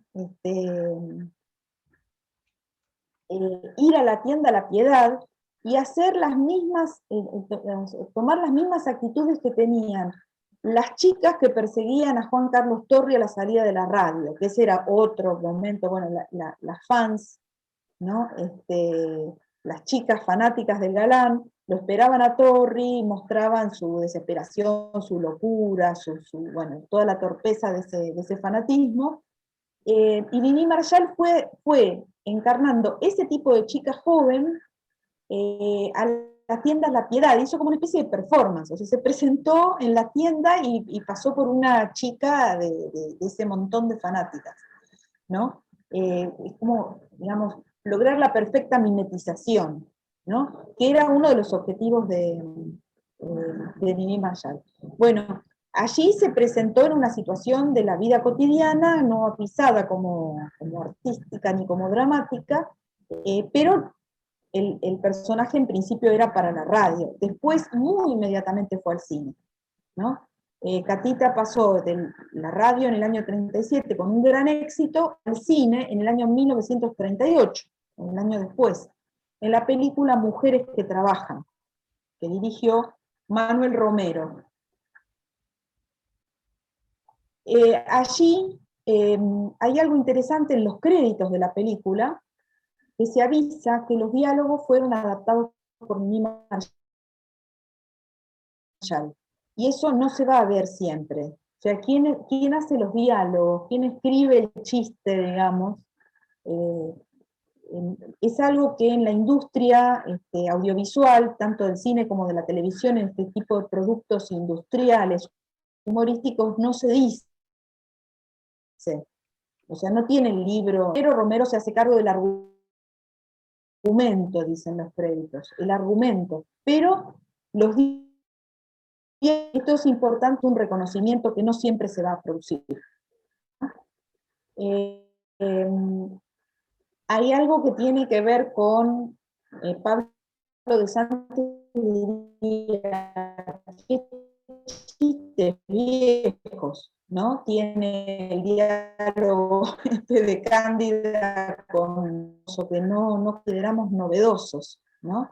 Sin embargo, Niní fue reconocida por eso, y en la medida que pudo, mucho más con ciertos directores que con otros directores, ella puso su letra, digamos, ¿no? De todas maneras, la producción industrial del humor es muy difícil porque está muy supeditada a los intereses del productor o del director de la película. En muchos casos lo mismo, responden al mismo interés, ¿no? Hay una anécdota muy divertida de Conrado Nale-Roxlo, que yo lo nombré hace un rato como el escritor culto, el poeta, que firmaba como Chamico, su escritura humorística, pero que hacía de todo, la verdad es que hacía de todo, y hizo muchas adaptaciones y guiones para cine. Hay uno de los guiones de Nini Marshall lo adaptó él, que se inspiraba en una comedia de Victorien Sardou, que era un escritor francés de fines del 19, principios del 20. Y Nalé cuenta en sus memorias que una vez le pidieron que hiciera unos diálogos para una película, y él generó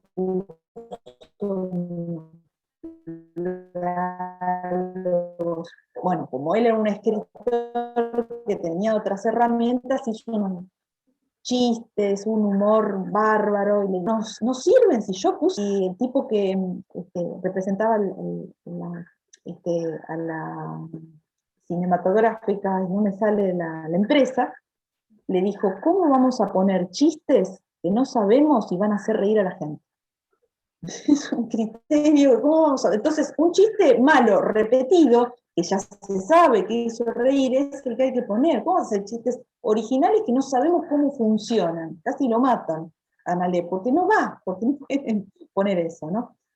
Por eso tal vez esta simpleza, digamos, del diálogo que escuchamos recién, y que se concentra en los defectos de Cándida, ¿no? En el caso de Catita, el tipo social se desplaza, y en ese sentido hay como una especie de intuición reconocida en Nini Marshall, que a veces la favoreció y a veces no, porque era poner el dedo en la llaga, ¿no?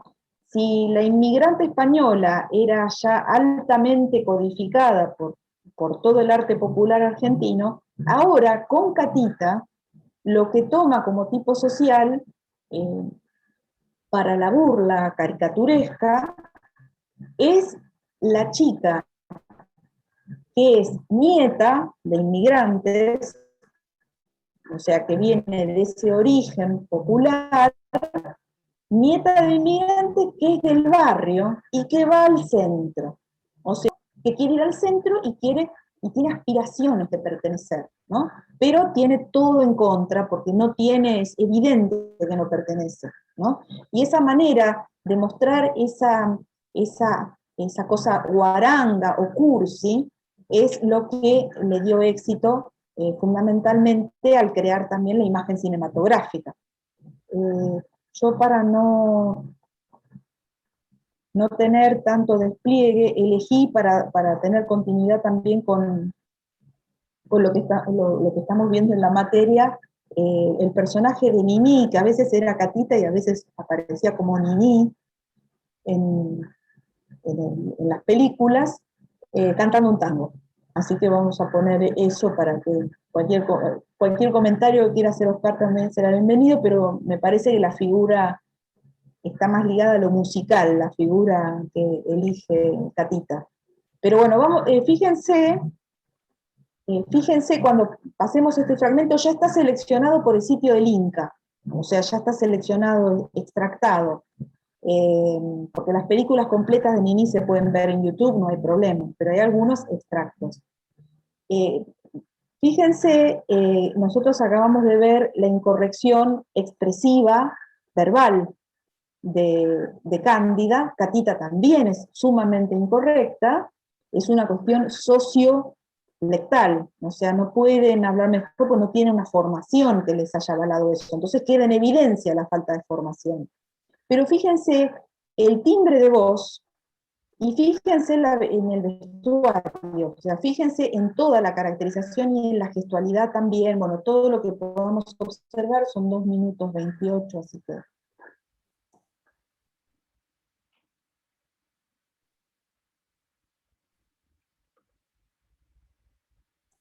Y vamos a acá. Y vamos a ver si pongo en pantalla completa, me parece que va a lucir mucho más.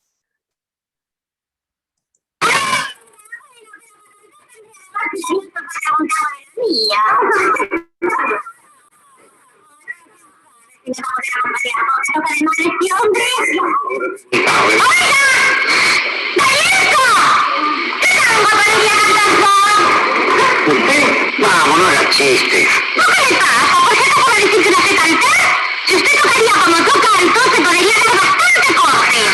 Bueno, yo no soy responsable, elijo un tango. Esa dice de este hombre que dice bocadino triste y qué sé yo, qué sé cuánto, ¿lo sabes? ¿El vino triste? Sí, el vino. ¡Oh, qué raro! Claro, ¿por qué? Sí, un tango tan lindo con esa cara de sonso, de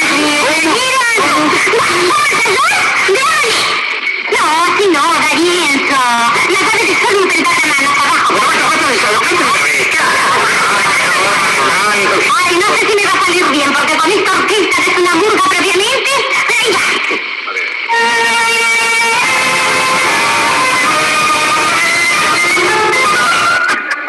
Dicen los amigos con divino chiste, ganando Juan de todo el limón, pero soy un marica razón, no resiste, de la calle los ojos, y hasta que te muerto todo lo consiste, y un tema pasión mejor, siempre soy borracho, siempre me comiste, siempre me gozó, pero este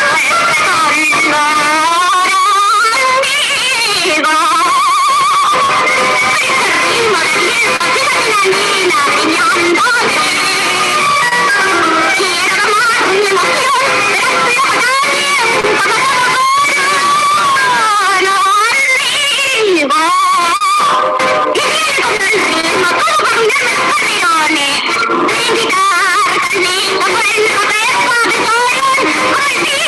amigo.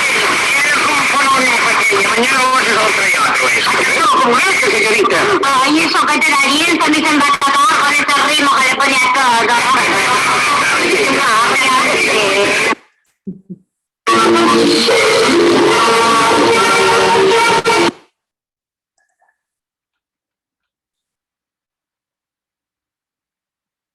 Bueno,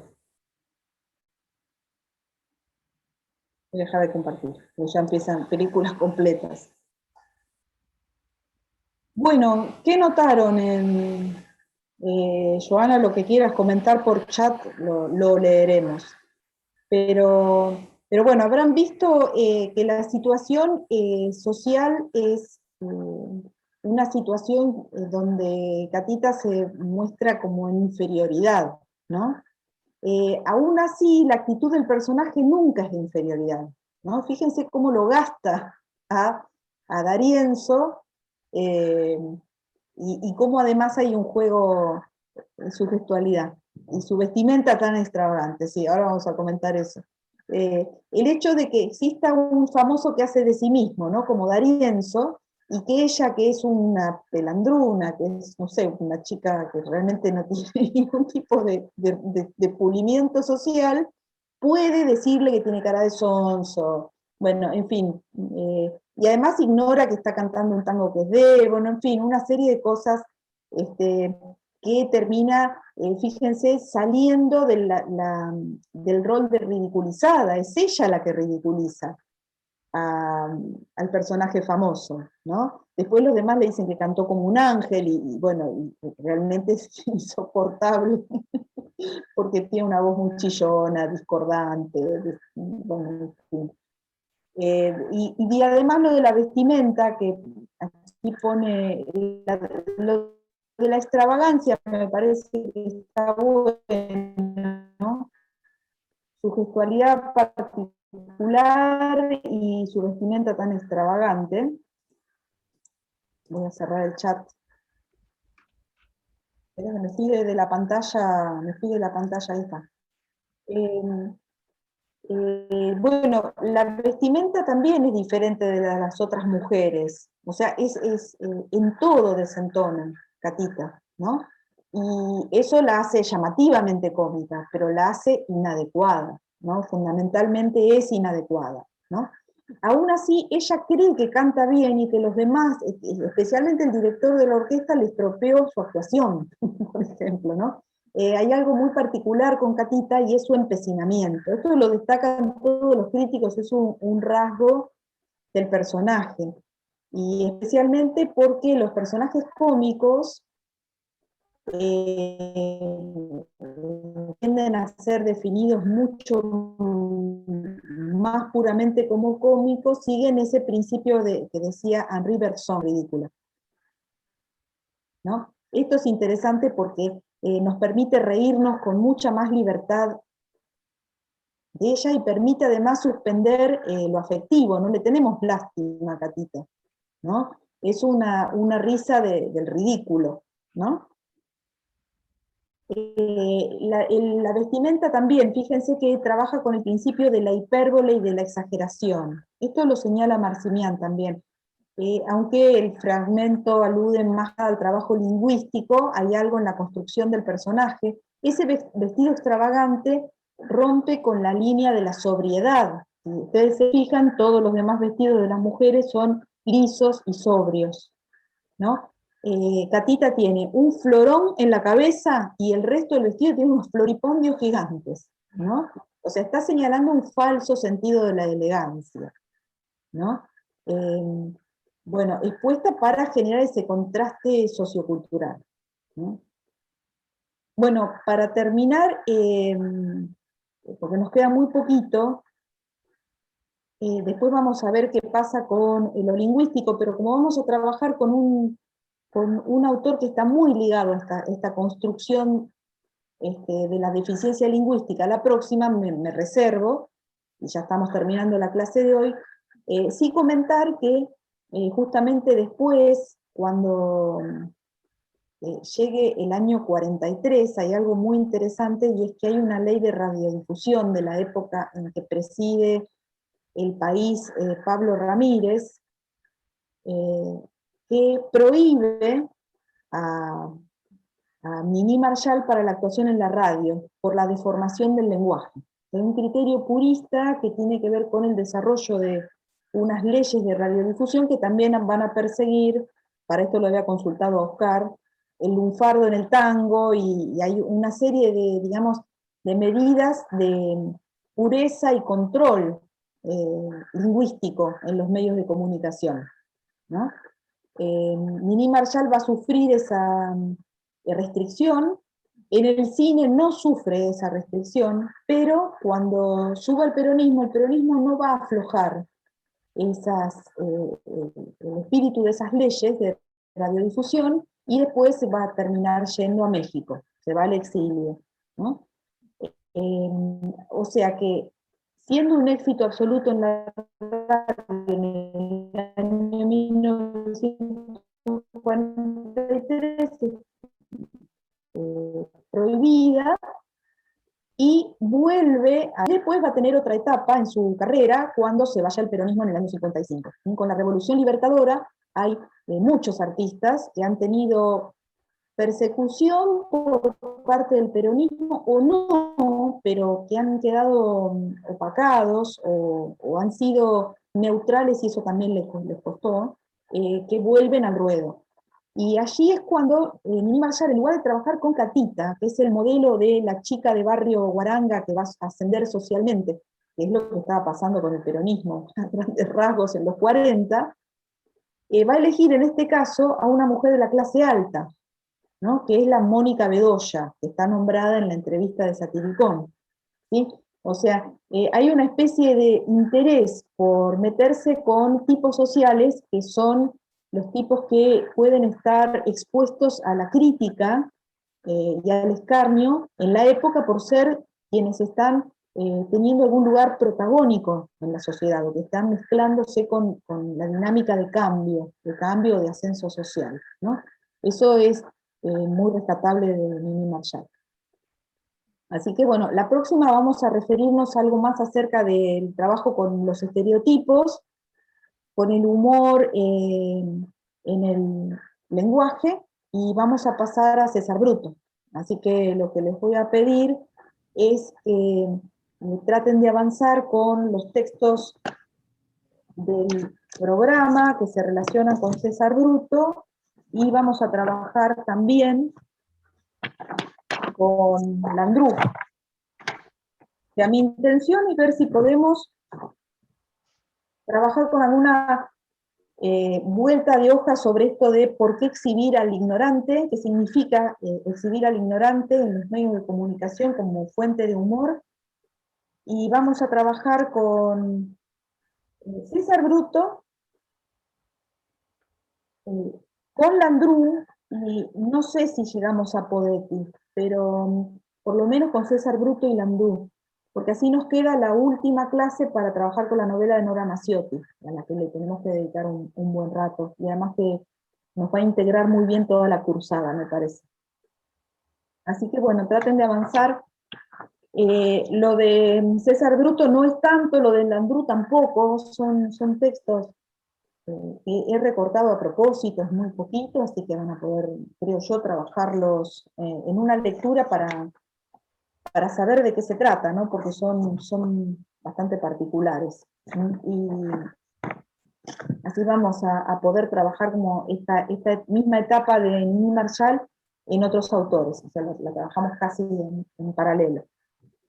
¿Sí? Y bueno, si hay dudas sobre lo de Nini Marshall y la bibliografía, lo conversamos la próxima también. Bueno, no sé si hay alguna otra cuestión sobre otros temas de la materia. Oscar, si querías introducir algún otro aviso. No, simplemente recordar que tienen que mandarnos el parcial, no se olviden, por favor. Y bueno, la clase fue lindísima, súper aprovechable. Aprendí un montón, Laura, de verdad, extraordinaria clase. Sí. Bueno, mañana la subo al canal, ¿saben? Sí, sí. Bueno, Bien. bueno, las saludamos a las dos y le mandamos un beso a Gabriela y la esperamos la próxima. Que anden bien. Chao. Chau, Chao. Joana, chau, Maite, chau, Laura. Chao, chao.